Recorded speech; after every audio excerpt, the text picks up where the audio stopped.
L'histoire de Léonie Donné, en tout cas de Léonie Donné comme voyageuse, commence quand elle a 19 ans.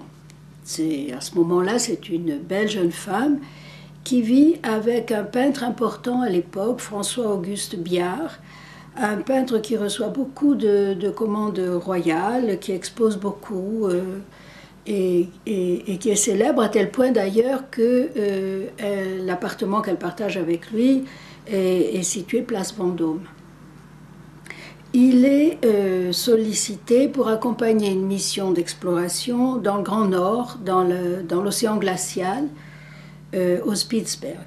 À ce moment-là, les missions scientifiques qui ne disposent pas de photos ont l'habitude d'embarquer des peintres et des dessinateurs pour rapporter de la documentation sur la flore, la faune, la géographie. Donc Léonie Donné, qui est une jeune femme très décidée, a mis un marché en main des commanditaires de l'expédition que si son mari y va, eh bien, elle sera elle aussi du voyage. Ça pose un petit problème parce qu'il est hors de question à l'époque qu'une femme monte à bord d'un navire de la marine royale. Le problème est vite résolu puisque le commandant propose de la récupérer avec son mari tout au nord de la Norvège. Donc elle part par les terres. Et elle fait en réalité, elle fait un voyage relativement bref puisque le Spitzberg n'est qu'accessible qu'à une toute petite période du mois d'août. Même si on considère la traversée de l'Europe dans les deux sens, elle fait un voyage de 3-4 mois. Mais c'est un voyage difficile, c'est un voyage très dur en particulier. Bon, au Spitzberg, il fait froid, les journées sont courtes.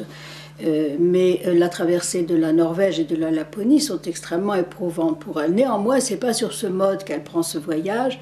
Elle le prend avec un appétit considérable, avec curiosité, avec empathie pour tout ce qu'elle voit.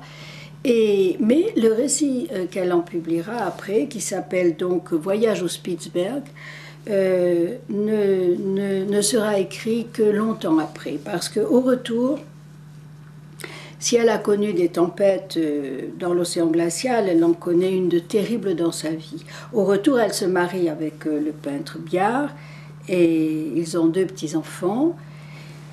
Et elle s'engage dans une grande passion amoureuse avec Victor Hugo. Pour elle, c'est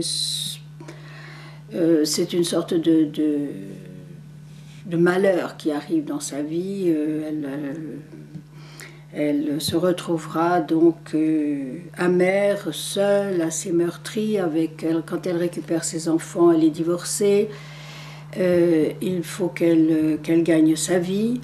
Donc c'est à ce moment-là qu'elle va engager la publication de ce livre qu'elle a peut-être écrit au cours des années précédentes et qui, dans l'ensemble des récits de voyage féminins du XIXe siècle, est un récit particulièrement intéressant. D'abord parce que cette femme est une belle personnalité et que son regard sur le monde, le regard qu'elle porte sur le monde, rend la lecture de son texte très agréable, mais c'est aussi un texte qui est remarquablement bien écrit. Si bien d'ailleurs que les mauvaises langues vont dire que c'est Victor Hugo qui l'a écrit, alors qu'ils sont séparés depuis très longtemps quand elle s'attaque à la rédaction de ce livre.